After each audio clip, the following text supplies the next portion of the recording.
Assalamualaikum warahmatullahi wabarakatuh. I'm Nas Amirah binti Mama Adif, matric number CN1901X7 from Group 2, Section 1. Our topics project is Guideline Fire Protection and Security System for School, and we choose Sekolah Menengah Kebangsaan Sean Michael Alustar Kedah. This is our group members: Nur Suhaini binti Ruslan, Rozatul Aisha binti Jamal, Nurul Nabihah Liana binti Nur Mazli, Nur Hamidah binti Mando, Isyana anak perempuan Raja Nurai, Nur Aliyah binti Muhyiddin, and Nas Amirah binti Muhammad Adif. Hi, my name is Nurul Nabihah Liana, matric number CN190225. School is building structure for students attending a class where it is expected to provide an appealing environment that is conducive to study, acceptable functionality that comply to codes or standard, and adequate safety features. The majority of the occupants consist of children, so the potential loss of life and risk of injury are higher, so that it is important to keep everyone safe at all times with the implementation of the fire safety plan and training for the students and the staff to reduce the risk of fire. The selected school for this case study was Sekolah Menengah Kebangsaan St. Michael. It was located at Alustar and one of the oldest school in Alustar, Kedah. The reason of choosing this school was because it were involved in a fire incident in September 2019. The main purpose of this case study is to evaluate fire safety measures and fire safety management practices in selected school. And the second objective of this case study is to determine the level of fire safety awareness and the level of fire safety implementation in the school. We also collect information to find out detail about the active and passive fire protection system installed in school that comply to fire safety requirement, which is UPDF. Literature review. School is a part of educational system that consists of students more than one grade class, organized in a single class unit for each grade, with one or more teachers to provide specific education and facilities in one or more block buildings. Despite we will identify potential fire risk areas in school and factors that make school building a high risk to fire, and also we will review the common fire hazard that influence fire severity in school. First, our site selection and building information. A most prominent school at Kedah Capital was selected as our project study. The school building is SMK St. Michael Alustar Kedah, and the school building was established since 1934, and it comprised of two old buildings, Block A and Block B, and two new buildings, which are Block C and Block D. Data from 2012 shows that SMK St. Michael has a total of 959 students with total number of 64 teachers. And moreover, this school was chosen because it had fire experience due to electrical wiring work during renovation at Block A in 17 September 2019. Next is the potential fire risk areas in school. For a proper deployment of prevention and protection measures in school, it is essential to understand the location of high-risk areas to fires. Potential fire risk areas in school are divided in 4 categories. These areas are: first, teaching areas such as classroom. Commonly, classrooms are packed with students and staff, and if left students unattended throughout the class period, it might contribute to a higher fire risk factor due to large number of students present in a class. Second is non-teaching areas such as playgrounds, kitchens, office, storage room, and mechanical electrical rooms. These areas, particularly at larger and older schools, were recognized as being highly fire risk as it has more complex and dangerous equipment on it. Third is school laboratories such as science and computer lab, where all gas pipes and valves should be function properly and well maintained in all conditions. Hazardous chemicals and flammable liquids should be stored properly away from heat source in science laboratories, and excessive accumulation of oil, grease, debris should also be avoided on the equipment. And last, student displays. Usually displays are close to heat source. Corridors in school often have displays along their entire length. Displays are often suspended from ceilings and light fittings. The cardboard paper and plastic materials that go into this display can be a means of rapid fire spread, and displays should not be placed down stairways, which are part of the designated of fire escape route and should be kept away from exits. Next, fire accident related to school. School buildings fire are a subcategory of fire that occurs on school grounds, such as structure fire, car exterior fire, and that occurs outside on school grounds, and other miscellaneous fire. Other structure on school grounds might include maintenance facilities or playground structure. The average annual national fire loss from school property fires was calculated at $84.6 million using the 3 years of data from the National Fire Incident Reporting System database, which covered 2009 to 2011. A total of 10,300 school property fires demanded a fire department response each year, ending in such damage. These school fires result in 75 injuries and 5 deaths on average each year. Preschool and daycares, kindergarten, elementary, middle, junior and high school, and other non-adult school are involved. Cooking pot, fireplace and certain other non-combustible items are limited in scope. Confined fire are unlikely to cause major injury or large-scale content loss, and they are unlikely to result in considerable property loss due to flame damage. Non-confined fire accounted for 37% of all school fires in both severity level based on table below. The remaining 63% was made up of smaller contained flame. Cooking fire were the most common form of restrict fire in school facility, followed by flames limited to trash can. Based on the statistics, 71% of school fire occur between the hours of 8 a.m. and 5 p.m. when students are most likely to be at school, 18% between 5 p.m. and midnight, and 12% between midnight to 8 a.m. Common fire hazard in school. First, electrical appliance. Caused by carelessness and inappropriate electrical appliance operation that might result in a fire hazard with devastating repercussions. Another potential is to concern using extension cord or power bars to plug in an excessive number of items into electrical outlets. This could cause electrical fire if the circuits are overloaded. Next, smoking. Students are not permitted to smoke at their school. However, some students break the regulation by smoking inside. Unfortunately, smoking indoors can have serious effects. Students who flout the restriction and smoke indoors, for example, may fall asleep with a lit cigarette or put lighted cigarette butts into garbage can, posing a fire hazard. The next one is clutter. Clutter such as an overabundance of poster or another items mounted to the wall will just add fuel to the fire and cause it to spread out of control faster than it would be. Next, fire incidents at SMK Sean Michael Alostar.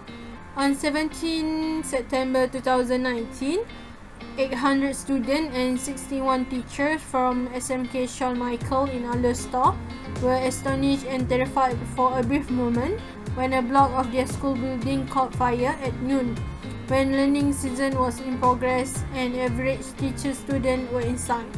The fire began in Block A, which is currently undergoing a renovation.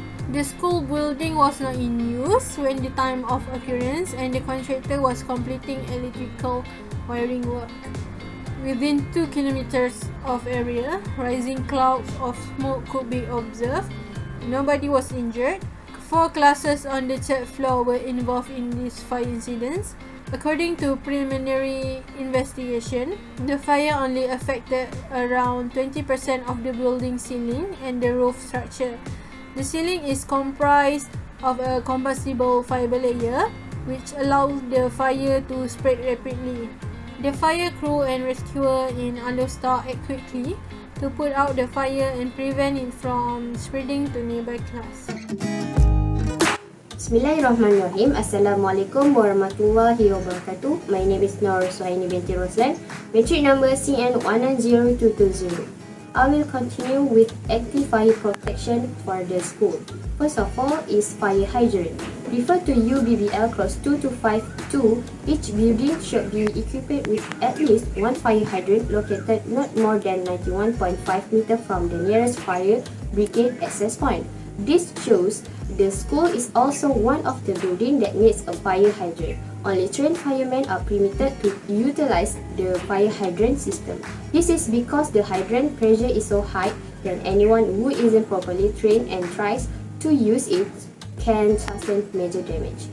It is a water reticulation system that transports water in order to reduce the number of hoses used in firefighting, therefore speeding up the operation. Okay, next is portable extinguisher. Fire extinguisher are often the first line of defense containing or extinguishing a fire and having significant damage. Fire extinguishers are crucial since they are the most regularly utilized fire safety device. Referring to UBBL clause 227, there states that portable extinguisher should be placed in a prominent place on the exit so that it can be seen from all directions. Portable fire extinguisher must be placed in the right place by following the correct class of fire extinguisher, such as Class A. A fire extinguisher are recommended for use around school because they are effective against fire caused by paper, wood, fabric, and plastic. This should be placed in classrooms or corridors. Hose rail is a firefighting device that uses a hose to convey water to a fire. Since they are connected to the main water supply, fire hose rail are simple to use and give a virtually infinite supply of water. They should stretch for around 35 meters. Refer to UBBL 10 schedule. This school has a requirement for a fire extinguisher system that is a hose rail, where the hose rail is required to be placed on an institutional building that has 4 floors and laboratory area exceeding 1000 meters square. Okay, next is fire alarm system. According to UBBL clause 237, fire alarm should be provided in accordance with the 10th schedule, where laboratories exceeding 1000 square meters should be installing fire alarm types such as automatic fire detection system and manual electric fire alarm system. This is because the laboratory at SMK St. Michael has an area of over 1000 square meters. Picture above show a fire alarm that requires someone to activate a manual push station to alert the fire alarm system to the fire and put it in alarm mode. An emergency voice communication system provides two-way communication between the firefighter and those people inside a building who need to be evacuated but are unable to immediately leave. According to UBBL clause 239A, a voice communication system shall have two separate voice communication systems that approved and continuously monitored by electricity, which is one is a fire communication system and other is a public address system between control station and areas such as corridor and stairs. Almost all schools are capable of voice communication system. The next active protection system is water storage. SMK St. Michael has a water storage placed at the ground level. This indicates that the school, in accordance with UBBL clause 247(2), where the main water storage tank in the building, other than for the loop system, shall be located at the ground level with a fire pump inlet connection accessible by the fire appliances. Assalamualaikum warahmatullahi wabarakatuh. My name is Nurzatul Aisyah binti Jamal and my matric number is CN190228. I will explain about the passive fire protection system at SMK St. Michael Alostar Kedah. Okay, the first one is escape route. UBBL by law 1984 clause 16 mentioned that not less than 2 separate exits shall be provided for each story together with additional exit as may be necessary. The number of exits required for a building or assembly point is based on the maximum number of people that can occupy a space, the capacity of exit, and the travel distance required. The escape route must be clearly marked and all fire exit signs should be located at places that are clearly visible and escape route along the way. The doorway, corridor, and a stairway is part of the escape route should be kept clear and hazard-free all the times. So, based on our observation on the SMK St. Michael building, have a compile with this requirement. Okay, the second one is the emergency exit sign. From UBBL by Law 1984 Class 172 state that storage exit, and access to such exit should be marked be readily visible sign and should not be obstructed by any decoration, furnishing, or other equipment.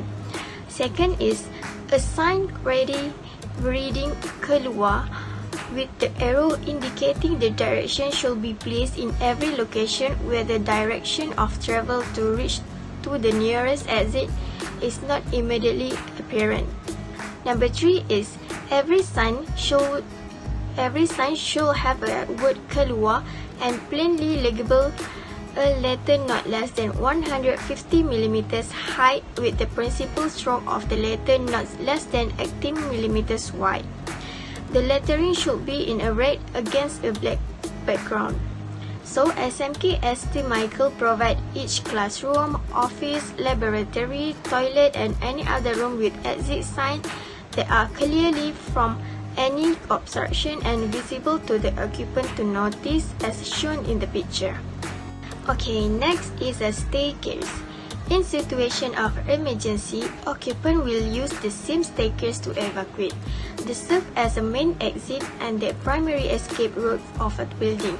So the stairs should be well designed in terms of usability, practicality, and safety to the occupants.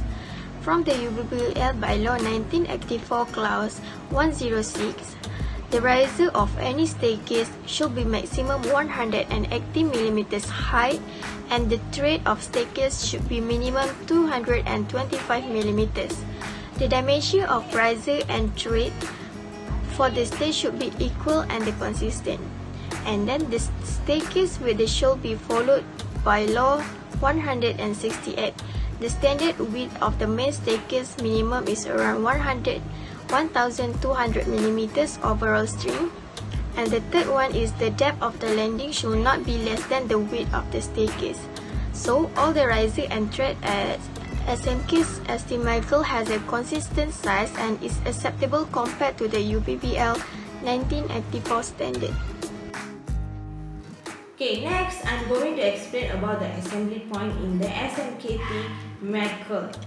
UBBL 1984 Clause 178 exit for institution and place of assembly mention place of assembly exit to a street or large open area together with staircase, corridors and passage leading to such exit shall be located, separated or protected has to avoid any undue danger to the occupants of the place of assembly from a fire originating in another occupancy or smoke therefrom.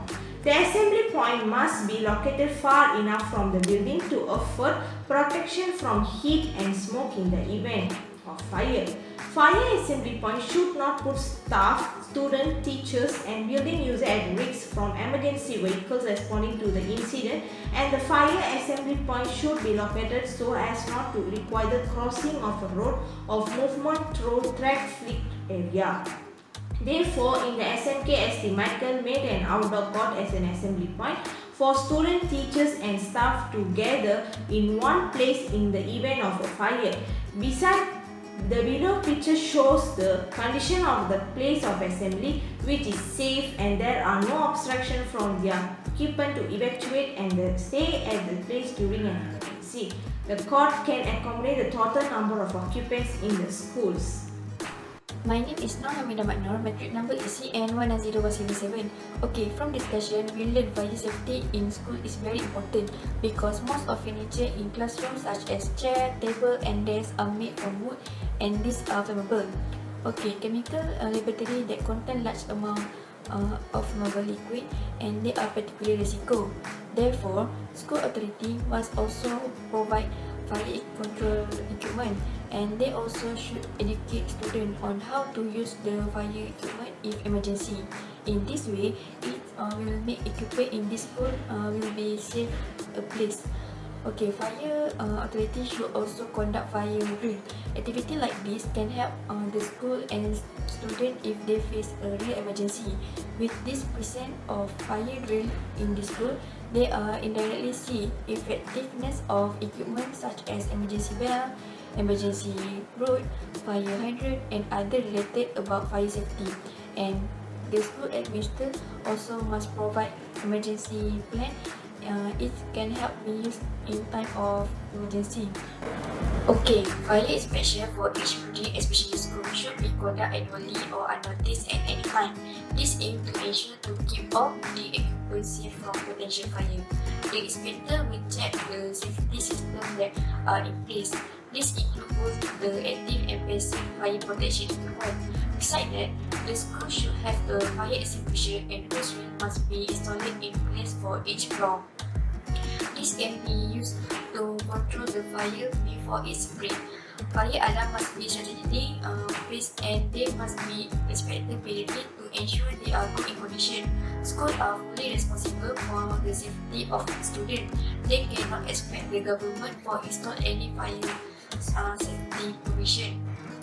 In Malaysia, referring the UBBL is very necessary during the construction of building. In conclusion, fire protection and security system for a school is the prominent part that needs to be implemented in a proper way. The case study was conducted in Sekolah Menengah Kebangsaan ST Michael, which is located in Alor Setar. Throughout this study, we have identified problems that can affect occupant safety during the event of fire.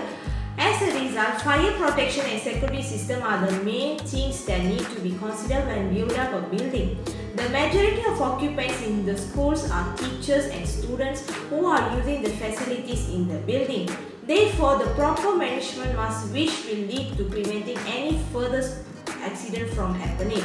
Besides that, the fire safety management should implement a full commitment regarding the fire safety of the building with local government authorities, educational building authorities, or to the occupants of the building, which will impose to increase the safety of the users. The commitment from all of the authorities is important because it will achieve the goals of the fire protection and security system at the school. In addition, to provide a safe building to the occupants, fire safety and prevention must follow the requirement of the UBBL which has been stated in it. Therefore, every school building must comply with the regulation and do an inspection at the school which will detect the problem easily and could reduce the effect of the occupancy from the fire. In a nutshell, every people must play their role and put some effort to increase the fire protection and security system at school. That's all from us.